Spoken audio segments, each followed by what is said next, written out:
ರೈತ ದೇವರುಗಳ ಶ್ರೀಮಠ ನಿರ್ಮಾಣಕ್ಕೆ ಮುಂದಾದ ಶ್ರೀ ಶಶಿಕಾಂತ್ ಗುರೂಜಿ ಶಿಷ್ಯರಿಂದ ರಾಯಬಾಗ ತಾಲೂಕಿನ ಹಾರುಗಿರಿ ಪಟ್ಟಣದ ಶಶಿಕಾಂತ್ ಗುರೂಜಿ ನಿವಾಸದಲ್ಲಿ ಅವರ ಶಿಷ್ಯವೃಂದದಿಂದ ಜರುಗಿದ ಮಾಧ್ಯಮಗೋಷ್ಠಿಯಲ್ಲಿ ಬಹಿರಂಗಪಡಿಸಿದರು. ರೈತ ಕುಲಕ್ಕೆ ಒಂದು ಅಭಯ ಹಸ್ತದಂತೆ ಪರಮ ಪೂಜ್ಯ ಶ್ರೀ ಶಶಿಕಾಂತ್ ಗುರೂಜಿ ಜ್ಞಾನ ಯುಗಾಶ್ರಮ ಹಾಗೂ ಸಾವಯವ ಕೃಷಿ ಉತ್ತೇಜನ ಕೇಂದ್ರ ಅಥಣಿ ಹೆಸರಿಗೆ ಈಗಾಗಲೇ ಟ್ರಸ್ಟ್ ಹುಟ್ಟು ಹಾಕಿದ್ದು, ಈ ಒಂದು ರೈತ ಸೌಧವಾಗಿ ಕಾರ್ಯನಿರ್ವಹಿಸಲಿರುವ ಈ ಕೇಂದ್ರ ಬೆಳಗಾವಿ, ಬಾಗಲಕೋಟೆ, ವಿಜಯಪುರ, ಧಾರವಾಡ, ಗದಗ ಸೇರಿದಂತೆ 5-6 ಜಿಲ್ಲೆಗಳ ರೈತರಿಗೆ ಅಭಯ ಹಸ್ತವಾಗಲಿದೆ.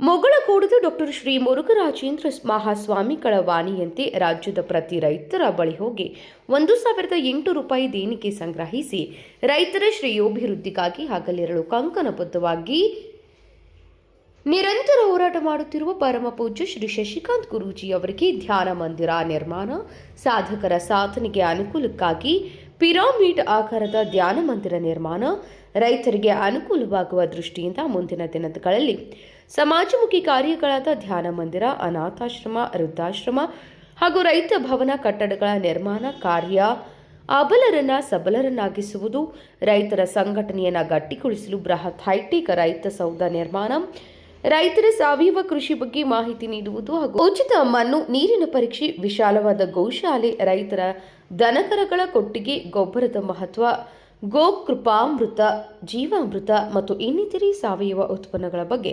ಸಂಪೂರ್ಣವಾಗಿ ಮಾಹಿತಿ ನೀಡುವುದು ಹಾಗೂ ಎಲ್ಲಾ ದೇಶೀಯ ತಳಿಯ ಗೋವುಗಳನ್ನು ಸಾಕುವುದು ಶ್ರೀಮಠದ ಮೂಲ ಉದ್ದೇಶವಾಗಿದೆ. ಆದ್ದರಿಂದ ಸರ್ವ ರೈತ ಬಂಧುಗಳು ಈ ಕಾರ್ಯಕ್ಕೆ ತಾವು ತನುಮನ ಧನದಿಂದ ಭವ್ಯ ಕಾರ್ಯಕ್ಕೆ ಕೈ ಜೋಡಿಸಬೇಕು ಎಂದು ಶ್ರೀ ಶಶಿಕಾಂತ್ ಗುರೂಜಿ ಶಿಷ್ಯ ಟ್ರಸ್ಟ್ ಅಧ್ಯಕ್ಷರಾದ ಶಿವಪ್ಪ ಮೆಕ್ಕಳಗಿ ಸುದ್ದಿಗೋಷ್ಠಿ ಮೂಲಕ ಕೋರಿದ್ದಾರೆ. ಈ ಸಂದರ್ಭದಲ್ಲಿ ಟ್ರಸ್ಟ್ ಉಪಾಧ್ಯಕ್ಷ ಕೃಷ್ಣರಾವ್ ನಾಯಕ್, ಶಿವಪುತ್ರ ಬಡಗೇರ್, ಶಿವಬಸವ ಕಾಫ್ಸಿ, ನಿತಿನ್ ಮ್ಯಾಗೇರಿ, ಹನುಮಂತ ನಾಯಕ್, ಸಿದ್ದಾರೂಢ್ ಕೋತ್, ಭೀಮಪ್ಪ ನರ್ಸಟಿ, ಸುರೇಶ್ ಬಸ್ಗೊಂಡನವರ್, ಸುರೇಶ್ ಬ್ಯಾಕುಡ್ ಸೇರಿದಂತೆ ಇನ್ನೂ ಅನೇಕ ಶಿಷ್ಯರು, ಭಕ್ತಾದಿಗಳು ಸುದ್ದಿಗೋಷ್ಠಿಯಲ್ಲಿ ಇತರರು ಉಪಸ್ಥಿತರಿದ್ದರು. ನನ್ನ ಹೆಸರು ಶಿವಾನಂದ್ ಮೆಕ್ಕಳಕಿ, ಸಾಕಿನ ಮುಗುಳ್ಕೋಡ. ಇವತ್ತು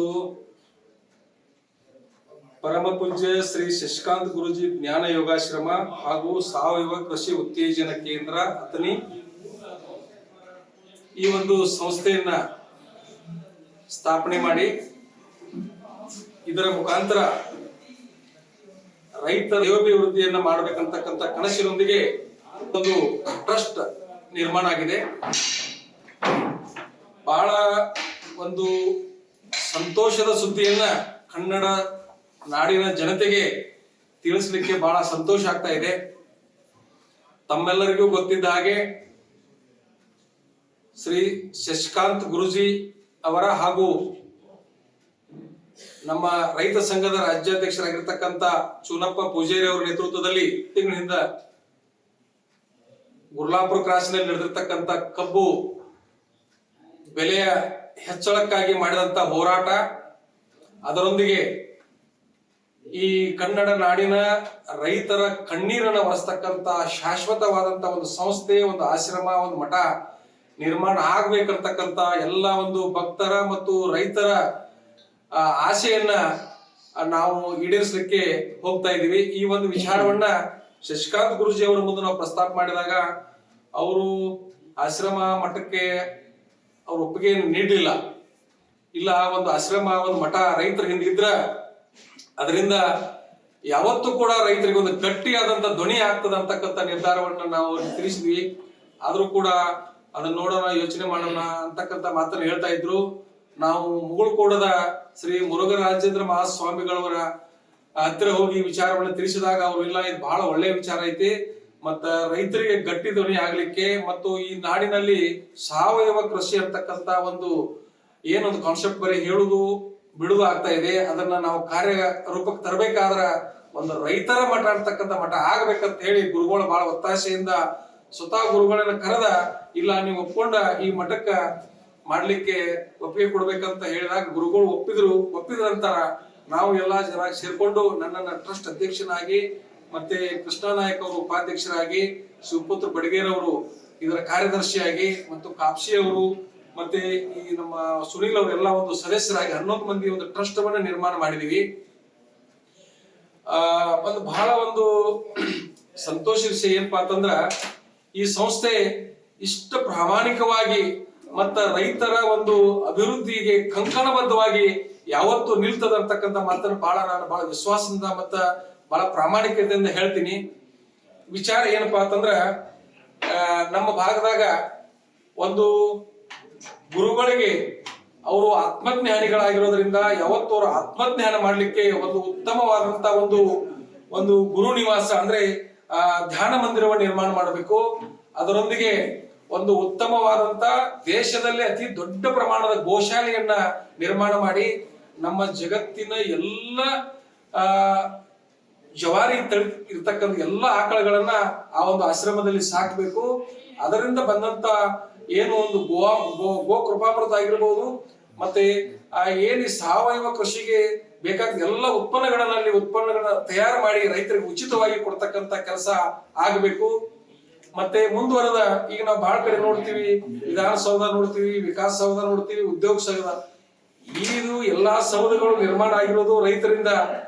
ಯಾರು ಕೂಡ ಇಲ್ಲಿ ತನಕ ರೈತ ಸೌಧ ಅಂತಕ್ಕಂಥ ಸೌಧ ನಿರ್ಮಾಣ ಮಾಡಿಲ್ಲ. ಈ ಒಂದು ಆಶ್ರಮ, ಈ ಒಂದು ಮಠ ರೈತರಿಗೆ ಒಂದು ಸೌಧವನ್ನು ಕಟ್ಟಬೇಕು.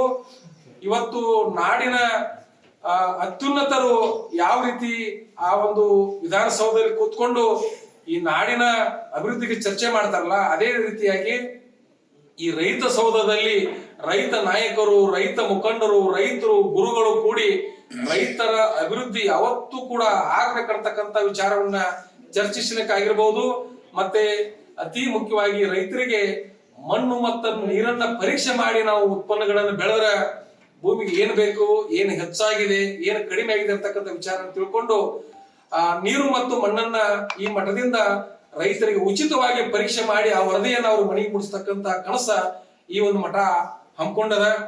ಮತ್ತ ಇನ್ನು ಸಾಕಷ್ಟು ಸ್ವಲ್ಪ ರೈತರು ಯಾವುದೇ ರೀತಿಯಾಗಿ ಕಷ್ಟದಲ್ಲಿ ಇರಬಹುದು ಅಥವಾ ಯಾವುದೇ ತೊಂದರೆಯಲ್ಲಿ ಇದ್ರ 24 ಗಂಟೆ ಮಠ ಅವರಿಗೆ ಯಾವತ್ತು ತೆರೆದ ಬಾಗಿಲಾಗಿರ್ತದ.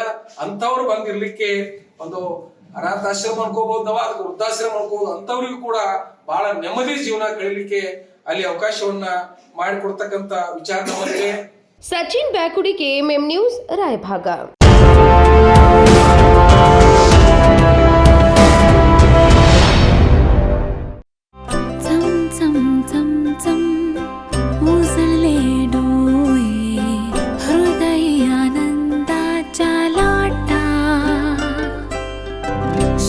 क्षण आले क्षण प्रेमळ है रेशमात गुंफून सोनेरी.